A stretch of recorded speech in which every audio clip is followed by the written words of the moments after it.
Genesis 23. Here is I, Abraham, a mourner for the death of Sarah. Verse 1-2. I, Abraham, a purchaser of a burying place for Sarah. 1. The purchase humbly proposed by Abraham. Verse 3-4. 2. Fairly treated of and agreed to with a great deal of mutual civility and respect. Verse 5-16. 3. The purchase money paid. Verse 16. 4. The premises conveyed and secured to Abraham. Verse 17, 18, 20. 5. Sarah's funeral. Verse 19. The death of Sarah, 1857 BC. 1. And Sarah was 107 and 20 years old. These were the years of the life of Sarah. 2. And Sarah died in Kiriath Arba.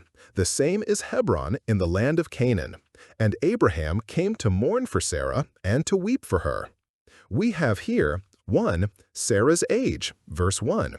Almost 40 years before, she had called herself old. Chapter 18:12. Old people will die never the sooner, but may die the better for reckoning themselves old. 2. Her death, verse 2. The longest liver must die at last. Abraham and Sarah had lived comfortably together many years, but death parts those whom nothing else could part. The special friends and favorites of heaven are not exempted from the stroke of death. She died in the land of Canaan, where she had been above 60 years a sojourner. 3. Abraham's mourning for her, and he was a true mourner. He did not only perform the ceremonies of mourning according to the custom of those time as the mourners that go about the streets, but he did sincerely lament the great loss he had of a good wife, and gave proof of the constancy of his affection to her till the last. 2 words are used: he came both to mourn and to weep. His sorrow was not counterfeit, but real. He came to her tent and sat down by the corpse, there to pay the tribute of his tears, that his eye might affect his heart, and that he might pay the greater respect to the memory of her that was gone. Note, it is not only lawful, but it is a duty to lament the death of our near relations, both in compliance with the providence of God, who thus calls to weeping and mourning, and in honor to those to whom honor is due. Tears are a tribute due to our deceased friends. When a body is sown, it must be watered. But we must not sorrow as those that have no hope, for we have a good hope through grace, both concerning them and concerning ourselves. The Cave of Machpelah, 1857 BC. 3. And Abraham stood up from before his dead, and spake unto the sons of Heth, saying, 4. I am a stranger and a sojourner with you. Give me a possession of a burying place with you, that I may bury my dead out of my sight. 5. And the children of Heth answered Abraham, saying unto him, 6. Hear us, my lord. Thou art a mighty prince among us. In the choice of our sepulchres bury thy dead. None of us shall withhold from thee his sepulchre, but that thou mayest bury thy dead. 7. And Abraham stood up and bowed himself to the people of the land, even to the children of Heth. 8. And he communed with them, saying, If it be your mind that I should bury my dead out of my sight, hear me, and entreat for me to Ephron the son of Zohar. 9. That he may give me the cave of Machpelah, which he hath, which is in the end of his field. For as much money as it is worth, he shall give it me for a possession of a burying place amongst you. 10. And Ephron dwelt among the children of Heth, and Ephron the Hittite answered Abraham in the audience of the children of Heth, even of all that went in at the gate of his city, saying, 11. Nay, my lord, hear me. The field give I thee, and the cave that is therein, I give it thee. In the presence of the sons of my people give I it thee. Bury thy dead. 12. And Abraham bowed down himself before the people of the land. 13.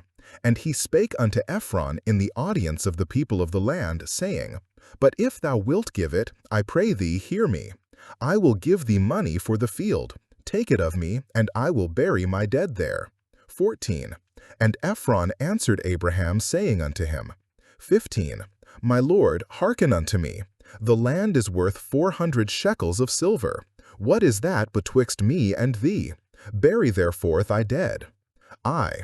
The humble request which Abraham made to his neighbors, the Hittites, for a burying place among them. Verse 3-4. It was strange he had this to do now, but we are to impute it rather to God's providence than to his improvidence, as appears Acts 6:5, where it is said, God gave him no inheritance in Canaan. It were well if all those who take care to provide burying places for their bodies after death were as careful to provide a resting place for their souls. Observe here, 1. The convenient diversion which this affair gave for the present to Abraham's grief. He stood up from before his dead. Those that find themselves in danger of over-grieving for their dead relations and are entering into that temptation must take heed of poring upon their loss and sitting alone and melancholy. There must be a time of standing up from before their dead and ceasing to mourn. For, thanks be to God, our happiness is not bound up in the life of any creature. Care of the funeral may, as here, be improved to divert grief for the death at first, when it is most in danger of tyrannizing. Weeping must not hinder sowing. 2. The argument he used with the children of Heth, which was this: I am a stranger and a sojourner with you, therefore I am unprovided, and must become a humble suitor to you for a burying place. This was one occasion which Abraham took to confess that he was a stranger and a pilgrim upon earth.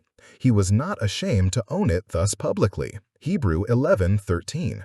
Note, the death of our relations should effectually remind us that we are not at home in this world. When they are gone, say, we are going. 3. His uneasiness till this affair was settled, intimated in that word, that I may bury my dead out of my sight. Note, death will make those unpleasant to our sight, who while they lived were the desire of our eyes. The countenance that was fresh and lively becomes pale and ghastly, and fit to be removed into the land of darkness. While she was in his sight, it renewed his grief which he would prevent. 2. The generous offer which the children of Heth made to him, verses 5-6. They compliment him, 1. With a title of respect. Thou art a prince of God among us, so the word is, not only great, but good. He called himself a stranger and a sojourner. They call him a great prince.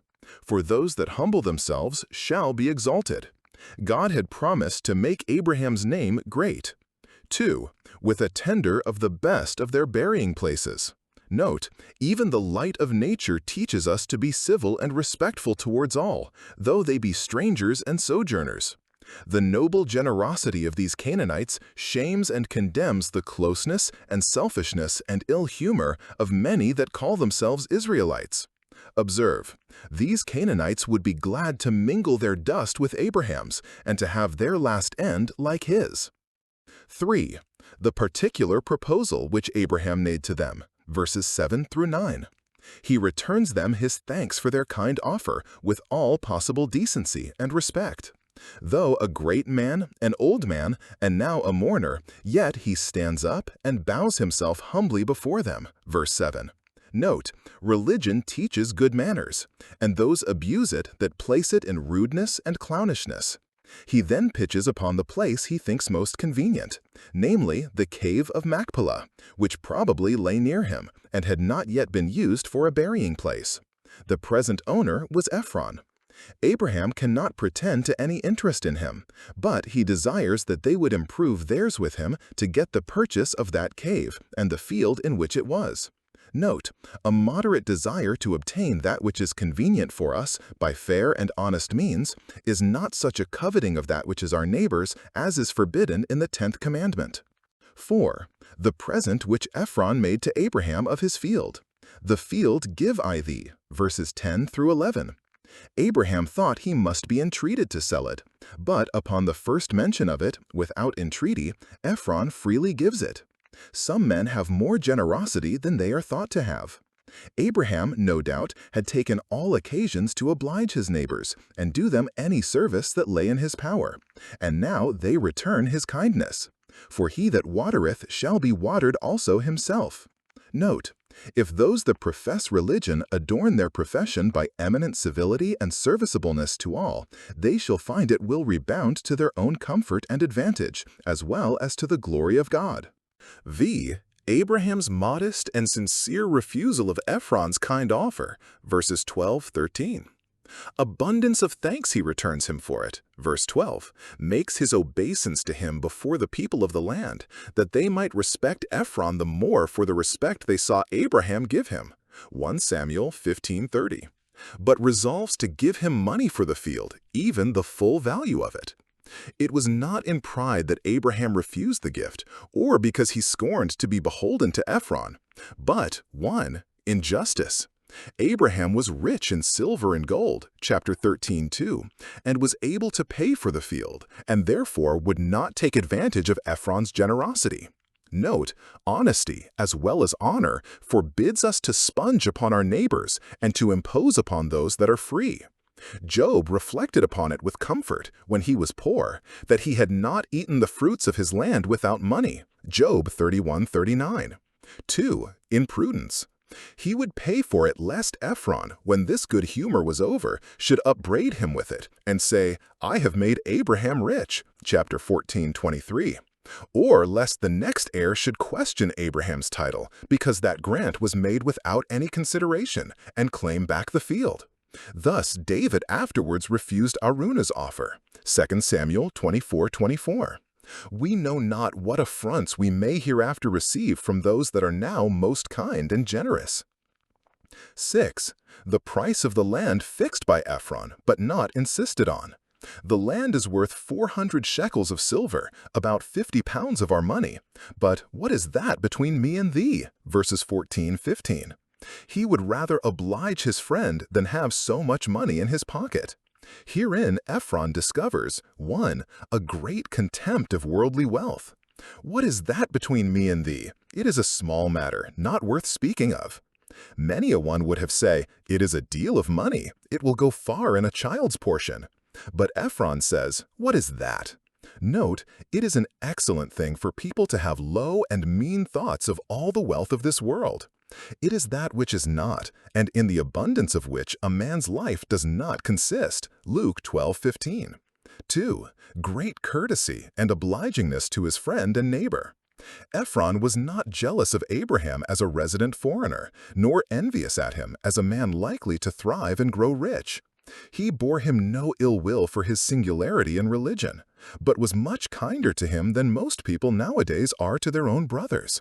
What is that between me and thee? Note, no little thing should occasion demurs and differences between true friends.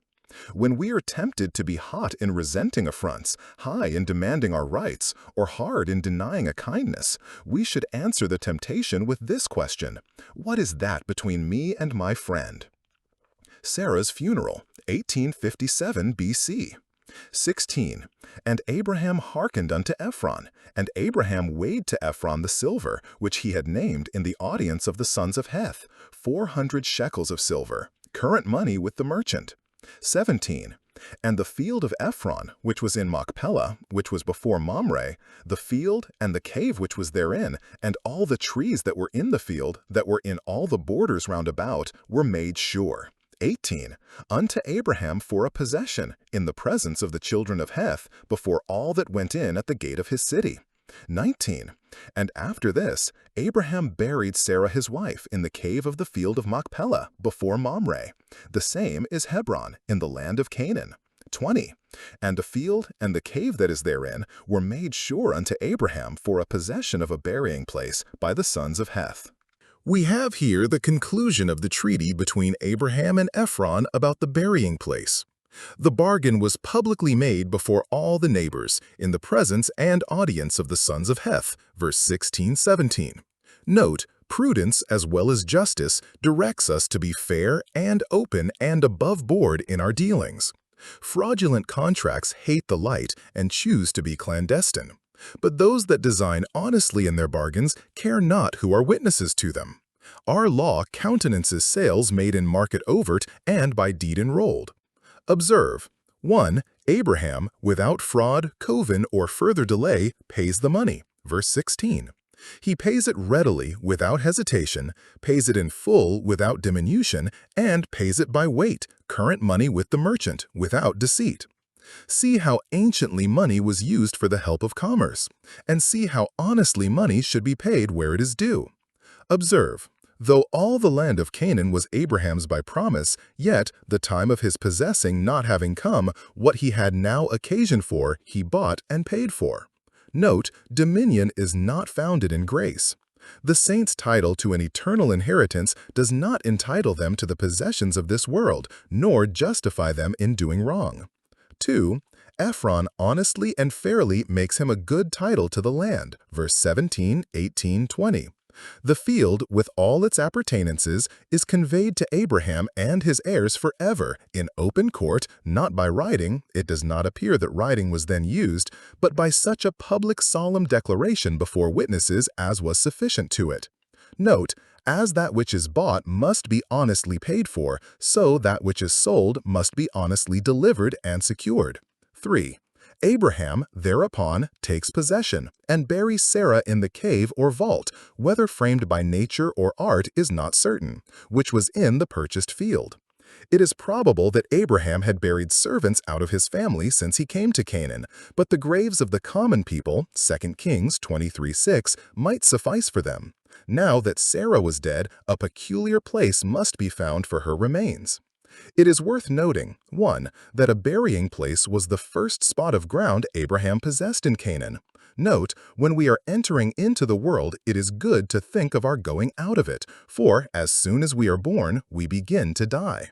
2. That it was the only piece of land he ever possessed, though the country was all his own in reversion. Those that have least of this earth find a grave in it.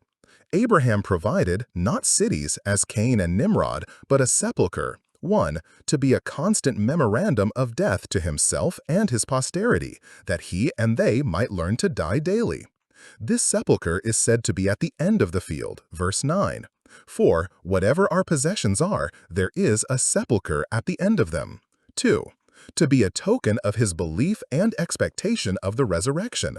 For why should such care be taken of the body if it be thrown away forever and must not rise again?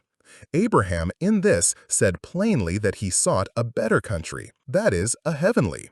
Abraham is content to be still flitting while he lives, but secures a place where, when he dies, his flesh may rest in hope.